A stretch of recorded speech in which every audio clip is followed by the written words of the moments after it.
দোস্ত কেমন আছো? আছি মোটামুটি, বেকার অবস্থা, খারাপ হয় না। লেখাপড়া তো শেষ করলাম, চাকরির বেটাকে তো পাচ্ছি না, ইন্টারভিউ দিলাম, কি করি? রে বন্ধু, ভালো আছো? আছি ভালো। তুমি ভালো আছো? জি আলহামদুলিল্লাহ ভালো আছো? এই তো ভালো। ভালো তো এবার মাঠে তো সেই খেলা হইতাছে।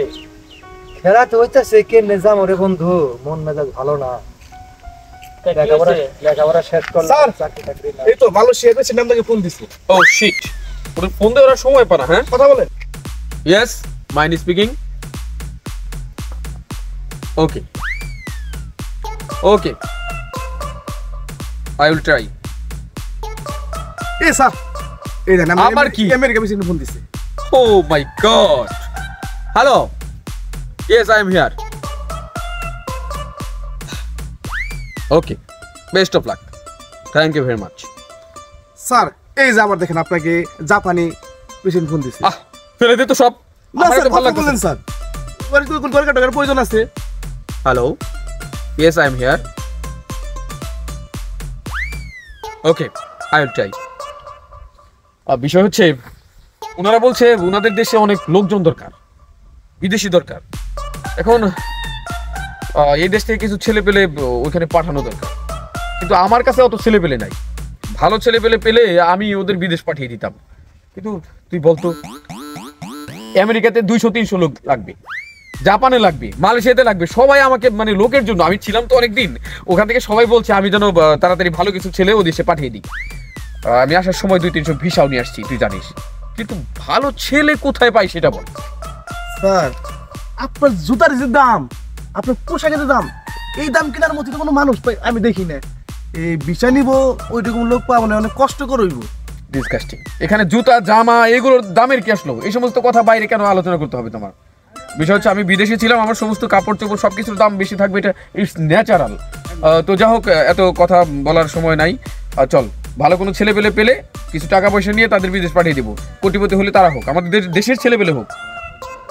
স্যার, তাহলে একটা কাজ করতে পারেন, যেহেতু আমাদের ইউরোপ কান্ট্রির ভিসার এত পরিমাণ দাম, আমাদের বাংলা ছেলেরা এত দাম দিয়ে যাইতে পারবো না, তাহলে আপনি দামটা একটু কমাই দেন। আহা। কমাই দিলে হয়তো সবাই যাইতে পারবে।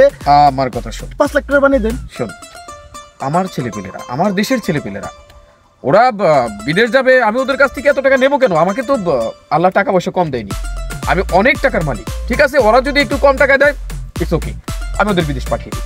তাহলে স্যার, আমি দেখি তাই করে, যেহেতু 200 ভিসা আমাদের অনেক ভিসা, 5 লাখ টাকা করে যদি দেই, আমাদের দেশের মানুষ বিদেশ যাবে, আমাদের জন্য তো ভালো স্যার। ওকে, ওরা আমাদের জন্য দোয়া করবে, তাই না? চল। ভাই একটু দাঁড়াবেন? Any problem? ভাই আপনি এত বড় মানুষ, জাপান আমেরিকা প্রেসিডেন্টের সাথে পরিচয়। বাদশা, ওনাদের আমার পরিচয়টা দিয়ে দিত। এই আপনারা জানেন, কোন আইডিয়া আছে আমার স্যার সম্পর্কে?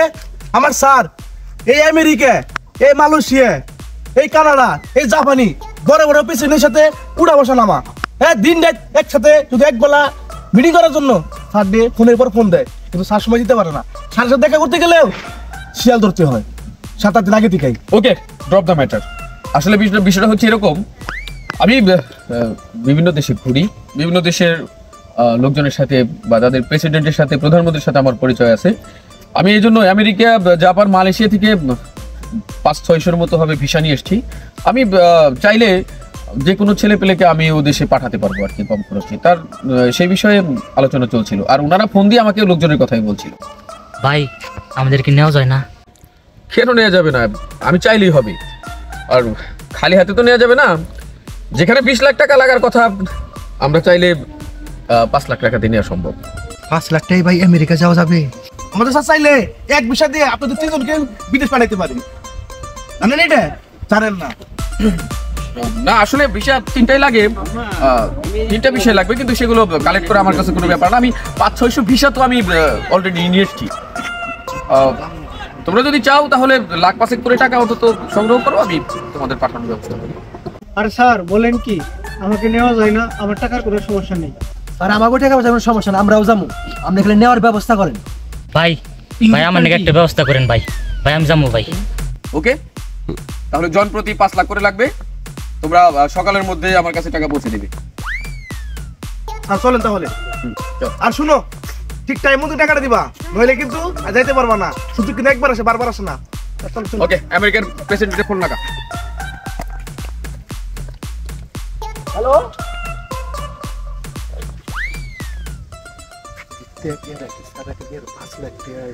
আমরা 5 লাখ টাকা তো খাবার মারলাম, অনেকে দিয়া রুম। বললাম তো টাকার কোনো সমস্যা নেই। তোর তো সমস্যা নাই, এখন এই যে আমাকে দুজনের সমস্যা এটা নিয়ে। আমার কথা তো দিছস, এখন দেখ টাকা পয়সা জোগাড় করে যেভাবে হোক ম্যানেজ করে দেও। যেমনি হোক এত কম দামে পাইছি, যামু আমি যেমনি হোক আমি যামু। আচ্ছা চল তুই বাড়িতে আলাপ করে দেখি। বন্ধু ফিরোজ, মোটমাট কতজনের টাকা নেওয়া হয়েছে রে? এই 15 আর 10 স্যার 25 জন। 25 জন, সবাই 5 লাখ করে দিছে। জি স্যার। শোন, এই জঙ্গলের রাস্তা ধরে আজকে পালান লাগবে, তার কারণ 10 দিন চলে গেছে। 10 দিন এবং 2-1 দিন বেশি হয়েছে কারো কারো। তাহলে সবাই তো খেপবো, সবাই বলছি তো 10 দিনের মধ্যে 8 দিনের মধ্যে বিদেশ পাঠাই দিব। আজকে কিন্তু ধরা খাওয়ার সম্ভাবনা খুবই বেশি। এক কাজ করি, চল আজকে বাইরে যাই। স্যার এই যাবেন স্যার, এই টাকাগুলার কি হবে স্যার? টাকাগুলো মানে সব টাকা তো আমরা নিছি, আর বাদ বাকি যে কদিনে বলছে ওদের আশা ভরসা বাদ। যেটি টাকা দিছে ওই টাকা নিয়ে আমরা চল।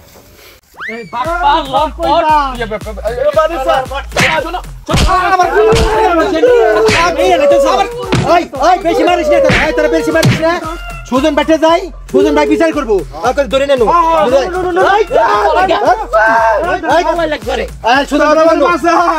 সুজন বেঠে নেন।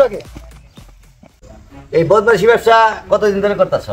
এই গরিব মানুষের টাকা পয়সা নিয়ে সিনেমিনি খেলতেছ, এদের যে অসহায় অবস্থা। মেম্বার সাহেব, 2 বছর ধরে এই জালিয়াতি ব্যবসা করতেছি।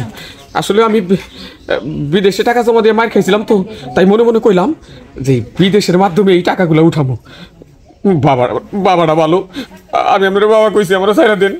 এই পোলা মানে আমার মায়েরা হার করে বাইঙ্গা ফেলাইছে। এই যে নাদাম বসে দেখতেছেন আমার পিছনে, এই হারাম যাতে আমার এই যুক্তিটা দিছে। কইছে আমেরিকার প্রেসিডেন্ট ফোন দিছে, আমেরিকার প্রেসিডেন্ট ফোন দেয় আমার এই 3টা নষ্ট ফোন। না মিথ্যা কথা কয় স্যার। উনি আমার বাটপারে শিখাইছে। আমি বেকার আছিলাম, আমি তো ছোটখাটো চিন্তাই করতাম, তুই আমার লাইন শিখাইছে। ওই ভাই, দরকার হলে আমাকে 2-4টা আরো বেশি মার দেন, এই হারাম গন্ধারে কয়টা বেশি দেন। না শেষ করতে বুড়া শরীর দিকে, তাহলে আমার বাড়ি গিলাই দিচ্ছে, পিছনে যায়। আচ্ছা তাহলে আমাকে সমস্ত কথা কইলাম, এখন তাহলে যাই। ওই বাটপার চুপ কর, তুই গরিব মানুষের টাকা মেরে খাইছস, আবার বড় বড় কথা কস। মেম্বার সাহেব, ওরা যে ভুল কাজটা করছে ওদের হাত পা কাইটা দেন, হাত পা কাইটা গাছে ঝুলাই দেন। ওরা তো মারাত্মক লেভেলের ভুল কাম করছে। স্যার আমাকে চাইরা দেন, আমার চাইরা দেন স্যার, আমি চাই গে। সাইরা দিমু তোকে, হ্যাঁ বাপের জমি বেচে তোকে টাকা দিছি, টাকা দিবি না তোকে আড্ডি গুড্ডি বাইঙ্গে আমি মাটির পুঁতে ফেলামো। টাকা না দিলে চাইতে দিমু না। টাকা নিছস, টাকা না দিয়ে দেবে দিমু তোলে চাবার মধ্যে। হ্যাঁ মেম্বার সাহেব, আমার বাপের যেটি জমি আসাল সব বেইছে আমি টাকা জমা দিছি, আর আমার বাপের তো বাড়িতে উঠতে দিতেছে না। মেম্বর সাহেব, আমি টাকা মেয়ের কাছে দেখে বউ আমার থিয়ে গেছে গা। স্যার বিশ্বাস করে, আমার কাছে টাকা পয়সা নেই, সমস্ত টাকা পয়সা আমার স্যারের কাছে। আমি টাকা পয়সা সম্পর্কে কিছু জানি না। মানে বলছে কি, আসলে মেম্বার সাহেব আমি কিছু টাকা খরচ করে ফেলাইছি, 1,10,000 টাকা খরচ করে ফেলাইছি, বাদ বাকিগুলো আছে। আমি টাকাগুলো দিয়ে দিবনি, মাফ করে দিন। সবই তো শুনলেন, তাহলে ওদেরকে পুলিশের হাতে দিয়ে দেওয়া। এইটা তোমার ভালো সিদ্ধান্ত হয়, কারণ যা করার আইনই করবে। ওদেরকে তাহলে থানায় দিয়ে দাও। যাও থানায় দিয়ে দাও।